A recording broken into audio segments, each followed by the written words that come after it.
नमस्कार. Shriram time news मध्ये मी स्वप्नील परदेशी आपलं पुन्हा एकदा स्वागत करतो. पाहूया गेल्या 24 तासातील ताज्या घडामोडी. आगामी स्थानिक स्वराज्य संस्थांच्या निवडणुकीच्या पार्श्वभूमीवर राष्ट्रवादी काँग्रेस अजित पवार पक्षाची आढावा बैठक संपन्न. कमलाबाई कन्या विद्यालयात ब्राह्मण समाजाचा उत्तर महाराष्ट्रस्तरीय मेळावा संपन्न. विद्यावर्धिनी महाविद्यालयात क्रीडा मंत्र्यांच्या हस्ते खुल्या व्यायामशाळेचे उद्घाटन तसेच क्रीडांगण काँक्रीटीकरणाच्या कामाचे भूमिपूजन. आणि किल्ले लळिंग संवर्धन समितीच्या दशपूर्तीनिमित्त विविध क्षेत्रातील सहकाऱ्यांचा करण्यात आला सन्मान. आता बातमीपत्र विस्ताराने. आगामी धुळे जिल्ह्यातील स्थानिक स्वराज्य संस्थांच्या निवडणुकीच्या पार्श्वभूमीवर राष्ट्रवादी काँग्रेस अजित पवार पक्षाची आढावा बैठक शहरातील नगावबारी येथील केशरानंद गार्डन येथे राज्याचे क्रीडा व युवक कल्याण मंत्री माणिकराव कोकाटे यांच्या प्रमुख उपस्थितीत रविवारी संपन्न झाली. आढावा बैठकीत धुळे शहर, धुळे तालुका, शिरपूर तालुका, शिंदखेडा तालुका, साक्री तालुका यांचा तालुकानिहाय आढावा घेण्यात आला. आढावा बैठकीत पक्षाच्या विविध पदाधिकाऱ्यांनी मार्गदर्शन केले.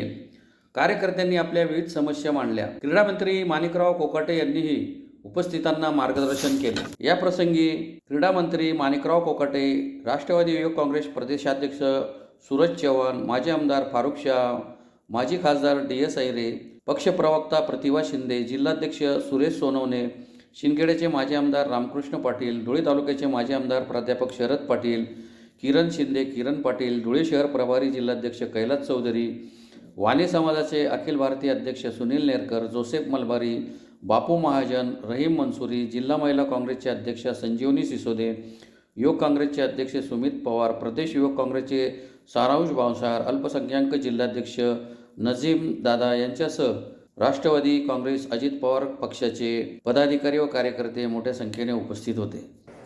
स्थानिक स्वराज्य संस्थांच्या निवडणुका या ठिकाणी जाहीर होत आचारसंहिता या ठिकाणी सुरू होण्याची शक्यता आहे. त्यामुळे पक्षाने काही संपर्क मंत्री म्हणून काही लोकांची नेमणूक केली आहे.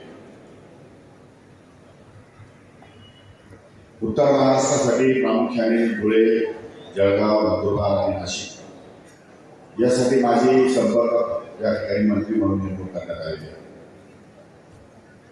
याशिवाय पक्षाच्या पदाधिकाऱ्यांच्या वतीने सुद्धा सूरज चव्हाण यांची नेमणूक या भागासाठी करण्यात आली आहे.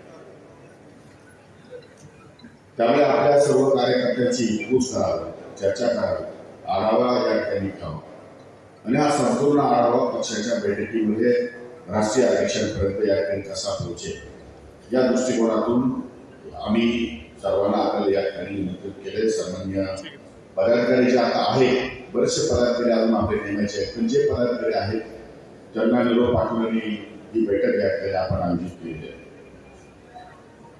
तर यामध्ये मी आपल्याला अगोदर सांगितले की काही लोकांच्या मनामध्ये संशय आहे की मतभेदामुळे या ठिकाणी काही परिस्थिती निर्माण होईल.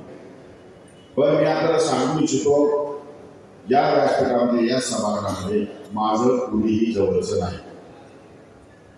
माझ्या पक्षाचा जो सामान्य कार्यकर्ता आहे आणि जो खस्ता करतो, ताकद देतो, जो मेहनत करतो, त्याच्यावरती अन्याय होता कामा नये ही जबाबदारी माझी आणि माझ्या वरच्या कार्यकर्त्याला. कुणीतरी काहीतरी माझ्या कानातून सांगेल आणि मी त्याचा ऐकून निर्णय घेईल. हे डोक्यात असेल तर तुम्ही सगळं कामं टाकेल, असं अजिबात नाही. मी कोणाचंच ऐकत नाही, कोणाच्याही जवळ बसतो, कोणाच्याही घरी जेवायला गेलो तरी समजून घ्या, मी त्याचं ऐकलंच ही जबाबदारी अजिबात नाही. कारण मी दादाचा पक्ष आहे तुम्हाला माहिती, दादाचे विचार कसे आणि मी काँग्रेस पक्षाचा गेलोय. हलक्या काळामुळे काँग्रेसकडून सोडावं लागलं मला. काँग्रेस पक्षामध्ये ज्या गोष्टी घडत होत्या आतापर्यंत याचं ऐकून घे, त्याचं ऐकून घे, चांगला कार्यक्रम न्याय घेऊ, घराणेशाही चालू ठेव, या सगळ्या परिस्थितीमुळे मला काँग्रेस पक्षाचा बाहेर पडावं लागलं. परशुराम आर्थिक विकास महामंडळाच्या स्थापनेच्या वर्षपूर्तीबद्दल परशुराम युवा मंच व परशुराम सखी मंचतर्फे ब्राह्मण समाजाचा उत्तर महाराष्ट्र स्तरीय मेळावा शहरातील कमलाबाई कन्याशाळेत रविवारी संपन्न झाला. कार्यक्रमाच्या अध्यक्षस्थानी महामंडळाचे अध्यक्ष आशिष दामले हे उपस्थित होते. कार्यक्रमाचे प्रास्ताविक ॲडव्होकेट प्रसाद देशमुख यांनी केले. परिचय चंद्रकांत गोरवाडकर यांनी करून दिला. यावेळी मान्यवरांच्या हस्ते समाजातील विविध क्षेत्रातील व्यक्तींना ब्राह्मण समाजभूषण व समाजरत्न पुरस्कार देऊन गौरवण्यात आले. त्यात समाजभूषण पुरस्कार शेखर कुलकर्णी, अनिल दीक्षित, उदय जोशी, अशोक वाघ, गिरीश शिंगे, तर समाजरत्नमध्ये शैक्षणिक नरेंद्र जोशी, प्राध्यापक डॉक्टर हेमंत जोशी, प्राध्यापक पंकज धर्माधिकारी, वैद्यकीय doctor Pravin Joshi, doctor Nitin Kulkarni, doctor Rohan Kulkarni, विधितज्ञ advocate Sameer Pandit, advocate Deepak Joshi, advocate Pramod Dixit, सामाजिक उपक्रम श्यामला पुराणिक, संध्या कुलकर्णी, भाग्यश्री कुलकर्णी, हर्षदा कुलकर्णी, बांधकाम केदार जोशी, प्रसाद जोशी, सचिन दीक्षित, मिलिंद मुडावतकर, पत्रकारिता राजेंद्र शर्मा, निलेश भंडारी, सचिन उपकारे, देवेंद्र पाठक, उद्योग प्रशांत देशपांडे, राजेंद्र जाखडी, दिनेश शर्मा, ग्राहक व सेवा अनुप बनछोड, संजय जोशी, संगीत आस्वरी विंचुरकर, पंकज आळावतकर यांना देण्यात आले. त्यावेळी परशुराम आर्थिक विकास महामंडळाचे अध्यक्ष आशिष दामले यांनी उपस्थितांना मार्गदर्शन केले. शहरात परशुराम भवन व्हावे यासाठी विभागीय आयुक्तांना पत्र दिल्याची माहिती दामले यांनी भाषणात दिली. तर देवपुरातील शिरे कॉलनीतील ओपन स्पेस येथे समाजासाठी आमदारांकडून समाज भवन बांधून देण्याबाबतची घोषणा आमदार पत्नी अल्फा अग्रवाल यांनी केली. यावेळी ब्राह्मण समाज संघर्ष समितीचे मुख्य समन्वयक रणनवरे, समन्वयक अर्चना सरोडकर, योगेश जानतीकर, अल्फा अग्रवाल, विनोद कुलकर्णी महाराज, भाऊ महाराज रुद्र, ॲडव्होकेट RD जोशी, परशुराम युवा मंचचे अध्यक्ष भूषण जोशी, राहुल याज्ञिक, मधुकर मांडवेकर, पुष्कर दीक्षित, प्रथमेश जोशी, पुष्कर जोरी, मेहुल क्षीरे, समित दीक्षित, जयेश वावदे, हेमेंद्र पंचभाई, प्रसाद जोशी, प्रतीक गोलप, गौरव बोलानेकर, सखी मंचच्या भारती जोशी, हर्षदा कुलकर्णी, अश्विनी जोशी, भावना शेंद्रे, जागृती पंचभाई, उमिषा चंद्रात्रे, चैताली कुलकर्णी, सुषमा मोतीवाले, ज्योती कुलकर्णी आदी उपस्थित होते. कार्यक्रमाचे सूत्रसंचालन सीमा विजय डोंगरे यांनी केले, तर आभार प्रदर्शन अध्यक्ष भूषण जोशी यांनी मानले. त्याच्यामध्ये दादांना सांगून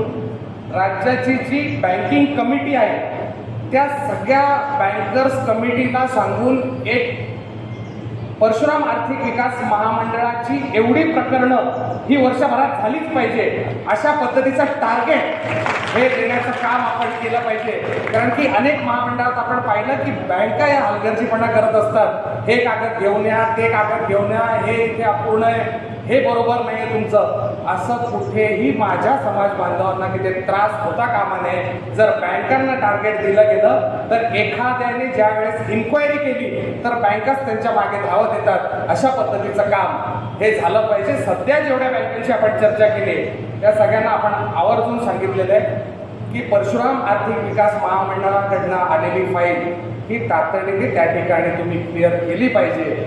आमच्यात जर व्याज भरण्याची तारीख ही 10 तारीख असेल तर आमचा समाज बांधव ते 5 तारखेलाच भरेल. आमच्यामध्ये फसवणुकीची प्रवृत्ती नाही. त्याच्यामुळे तुम्ही बिनधास्त आम्हाला त्या ठिकाणी सहकार्य करा. आणि म्हणून गेल्या वर्षभरापासून आपण या सगळ्या योजना असतील, महामंडळाची घटना असेल, त्याच्यात काय काय इन्क्लूड केलं पाहिजे या सगळ्या गोष्टी तयार करण्याचं काम त्या ठिकाणी केलेलं आहे. खरं तर दीपकजी असतील, जागतिकर असतील, अर्चनाताई असतील, भूषण असेल, आम्ही सातत्याने दर महिन्याला 15 दिवसांनी भेटत असतो आणि त्याच्यात आपण काय नाविन्यपूर्ण आपल्याला करता येईल, काय प्रगती चालू आहे, आपल्याला अजून ह्याच्यात काय शासनाकडनं मिळू शकतं, या सर्व गोष्टींवर विचार विनिमय करत असतो. खरं तर दीपकजी आपल्या सगळ्यांसमोर सांगतो, हा आपल्यामधला एक हिरा आहे. म्हणजे अलीकडच्या काळात उपोषण करणं पण दीपकजी हा एक इव्हेंट झालेला आहे. परंतु कुठलाही गाजावाजा न करता, कुठलाही इव्हेंट न करता समाजाची भूमिका मांडणं आणि ती पूर्ण करून घेणं हे आपल्यासारख्या हिऱ्याचं काम आहे. हे त्या ठिकाणी आवर्जून मला सांगायला आवडेल. आणि म्हणून या प्रत्येक गोष्टीमध्ये या महामंडळाच्या प्रवासात या सगळ्याच जणांनी सुरुवातीपासून मला सहकार्य केलेलं आहे. धुळे शहरातील साक्री रोडवरील विद्यावर्धिनी महाविद्यालयात मियावाकी अमृतवन प्रकल्प, खुल्या व्यायामशाळेचे उद्घाटन आणि बास्केटबॉल क्रीडांगणाच्या काँक्रिटीकरणाच्या कामाचे भूमिपूजन राज्याचे क्रीडा व युवक कल्याण मंत्री माणिकराव कोकाटे यांच्या हस्ते संपन्न झाले. कार्यक्रमाच्या अध्यक्षस्थानी विद्यावर्धिनी सभा व गव्हर्निंग काउन्सिलचे सेक्रेटरी व खजिनदार युवराज करंकाळ हे उपस्थित होते. संस्थेचे अध्यक्ष प्राध्यापक शरद पाटील यांनी विद्यावर्धिनीच्या शैक्षणिक उपक्रमांची माहिती दिली. कार्यक्रमात प्रारंभी क्रीडा मंत्री माणिकराव कोकाटे यांच्या हस्ते मियावाकी घनवन प्रकल्पात वृक्षारोपण करण्यात आले. त्यानंतर ओपन जिमचे उद्घाटन व बास्केटबॉल क्रीडांगण काँक्रीटीकरण कामाचे भूमिपूजन करण्यात आले. यावेळी बोलताना क्रीडा मंत्री माणिकराव कोकाटे यांनी सांगितले की प्रत्येक शिक्षण संस्थेत ओपन जिम सुरू करून राज्याच्या क्रीडा क्षेत्राला चालना देण्याची सरकारची योजना आहे. तरुणांचे आरोग्य सुदृढ राहिले तर देशाचे भवितव्यही उत्तम राहील असेही त्यांनी सांगितले. याप्रसंगी ओमप्रकाश अग्रवाल, जिल्हा क्रीडा अधिकारी MP पाटील, विद्यावर्धिनी सभेचे अध्यक्ष माजी आमदार प्राध्यापक शरद पाटील, उपाध्यक्ष उदय शिनकर, संस्थेचे सदस्य पितांबर महाले, विनोद अग्रवाल, जगदीश गायकवाड, अशोक सुडके, प्राध्यापक अनिल दामोदर, डॉक्टर अभय शिनकर, प्राचार्य डॉक्टर जगदीश पाटील, सूरज चव्हाण, प्रतिभा शिंदे, रवी किरण पाटकरी, उपप्राचार्य डॉक्टर योगेश पाटील आदी उपस्थित होते. कार्यक्रमात आभार प्रदर्शन प्राचार्य डॉक्टर जगदीश पाटील यांनी केले. महाराष्ट्र शासनाच्या क्रीडा विभागाच्या वतीने आज विद्यावर्धिनी महाविद्यालयामध्ये एक ओपन जिमचं या ठिकाणी उद्घाटन झालेलं आहे.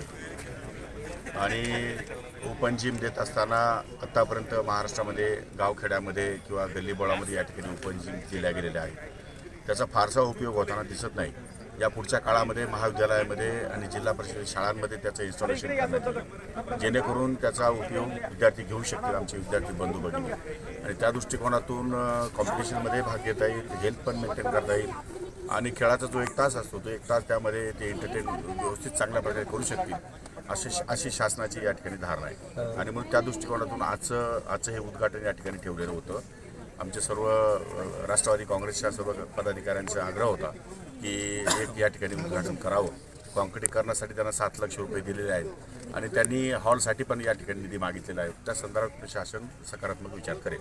सर, अनेक ग्रामीण भागामध्ये गाव सोडून गावाच्या वेशीच्या बाहेर अनेक अशा ओपन जिम यापूर्वी दिले गेलेले आहेत आणि तो निधी अक्षरशः वाया गेलेला आहे. ते मला संदर्भातला सर्वे करून त्या संदर्भात ज्या ठिकाणी गरज आहे म्हणजे प्राथमिक शाळेमध्ये तर पहिल्यांदा देणार आहोत कंपल्सरी आणि मुख्याध्यापकावरती जबाबदारी सोपवणार आहोत.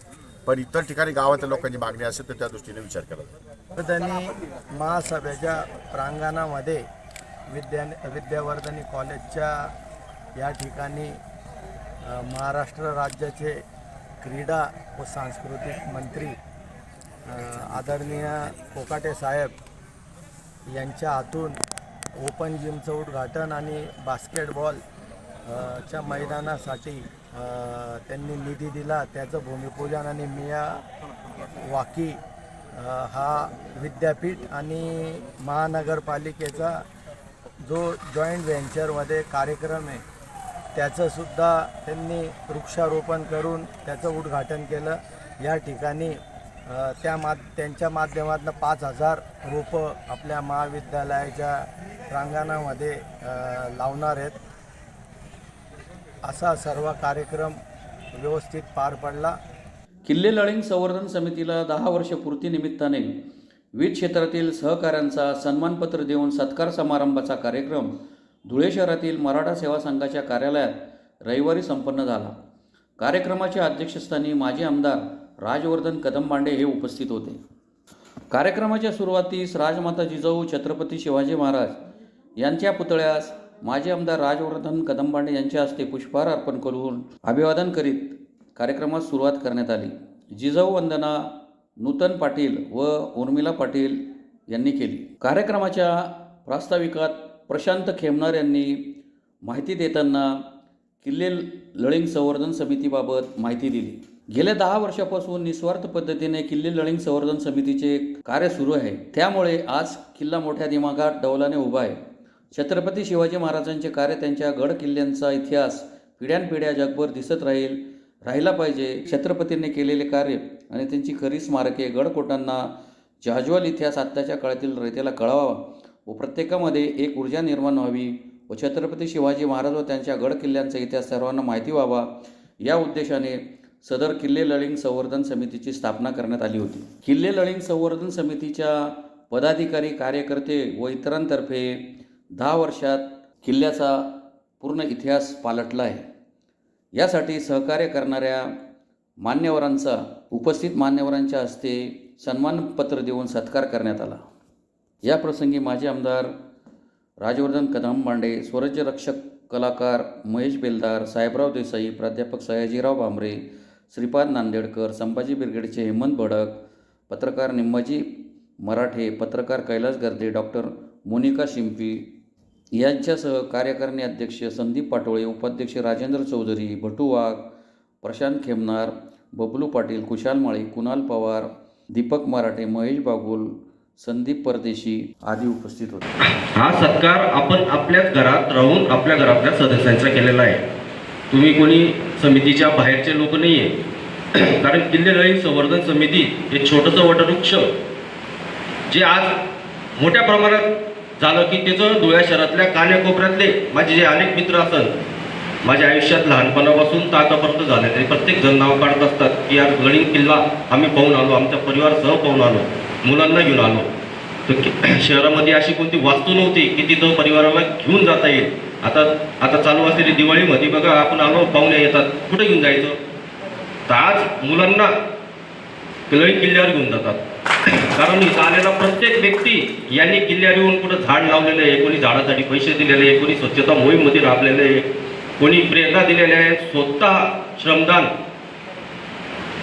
अन्नदानात सुद्धा असे काही आपल्या याच्या परिवारातले लोक आहे की ते आज आले नाही, त्यांनी सुद्धा तिथं सहभाग केला आहे. म्हणजे सहभागात जोही व्यक्ती या किल्ल्या लळिंग संवर्धन समितीला पर्यटनाच्या माध्यमातून वर आणलाय त्यात प्रत्येकाचा वाटा आहे खालीचा.